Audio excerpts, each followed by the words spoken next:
नमस्कार, आप देख रहे हैं बिहार उज्जवल न्यूज में चेतन थिरानी।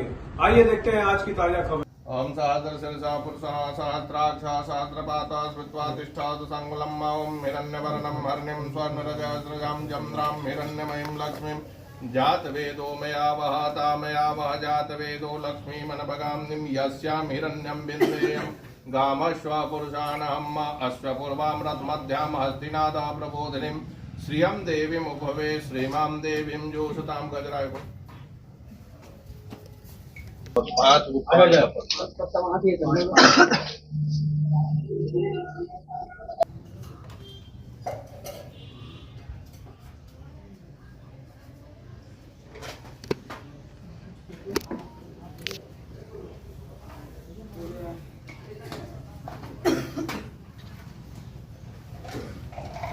मैं विश्वास रखता हूँ कुंभ नवरात्रों की शुरुआत है।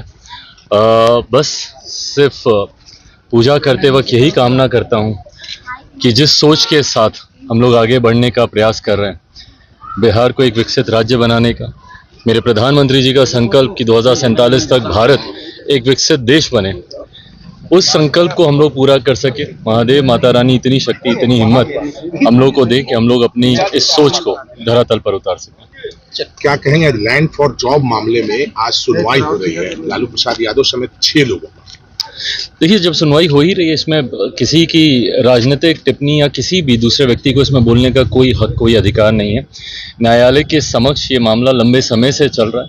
मैंने हमेशा इस बात को कहा है कि अगर किसी ने गलत नहीं किया तो उसे डरने की ज़रूरत नहीं है, पर हाँ, अगर कोई दोषी है, किसी ने किसी की परिस्थितियों का नाजायज़ फ़ायदा उठाने का प्रयास किया है, तो ऐसे दोषियों को इतना विश्वास मेरा भारत की न्यायिक प्रक्रिया पर है कि अगर कोई दोषी है तो उसको सज़ा ज़रूर मिलनी चाहिए। बीपीएससी को लेकर आपने कहा है, मैंने हमेशा समर्थन किया है छात्रों का।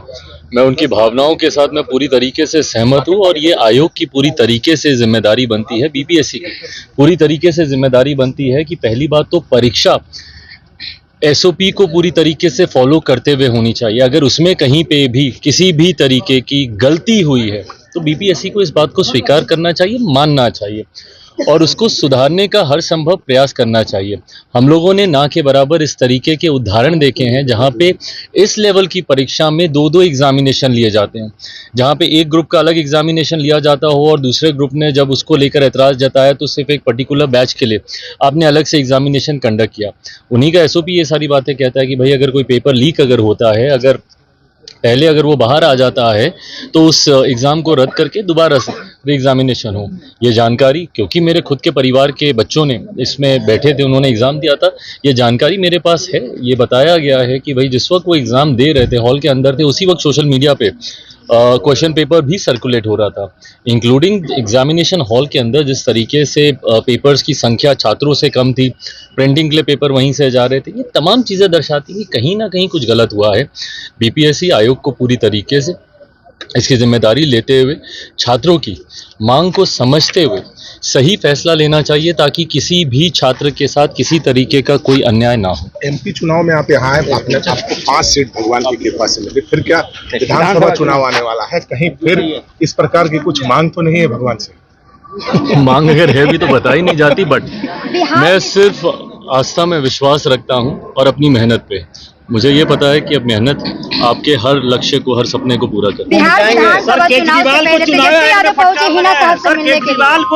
अच्छी बात है, उनके पुराने संबंध, उनके पुराने संबंध रहे, मुझे नहीं पता, ये बात सही है। लोकसभा चुनाव के वक्त राजद और हीना साहब जी के परिवार में बातचीत नहीं थी, पर अभी अगर बातचीत हो रही है, जैसा मैंने कहा कि पहले दोनों ने साथ काम किया हुआ है, तो इसमें कोई आश्चर्य किसी को नहीं होना चाहिए। हाँ सर, केजरीवाल को चुनाव आयोग ने फटकार लगाया है यमुना सफाई को लेकर, टिप्पणी को लेकर।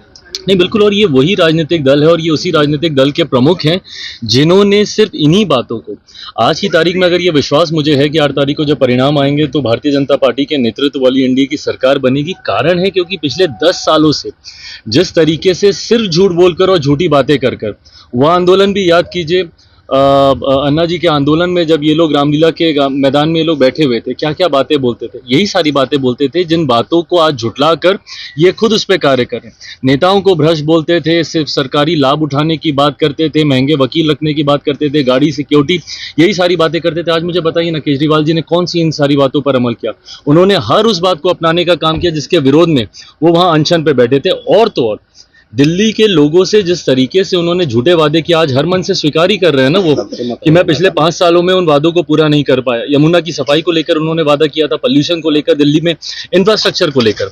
आज दिल्ली जिस बदहाल परिस्थिति में है, इन्हीं के झूठे वादों की वजह से है। और निरंतरता में जिस तरीके से दिल्ली में इन्होंने एक विरोधाभास का माहौल बना के रखा, इससे पहले भी विपक्ष की सरकारें दिल्ली में रही हैं। हम लोगों ने लंबे समय तक कांग्रेस कई और सरकारों को भी हम लोगों ने देखा है, पर जिस तरीके से इन्होंने चुनाव जीतने के बाद लगातार कभी एलजी पे आरोप लगाना, कभी केंद्र सरकार का सहयोग नहीं मिलना, तो दिल्ली के लोग, दिल्ली की जनता देख रही है ना कि भाई अगर आपको सिर्फ बात बात पे आपको बहाने ही बनाने हैं कि एलजी साथ नहीं दे रहा, दिल्ली की सरकार साथ नहीं दे रही, तो माइट एज वेल वो ऐसी सरकार को चुने जिसका साथ एलजी को भी मिले और केंद्र सरकार का भी साथ उस सरकार को मिले।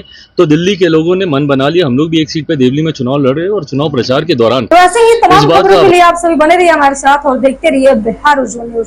अब तक हमारे YouTube चैनल को सब्सक्राइब नहीं किया है तो जल्दी से सब्सक्राइब कर लीजिए।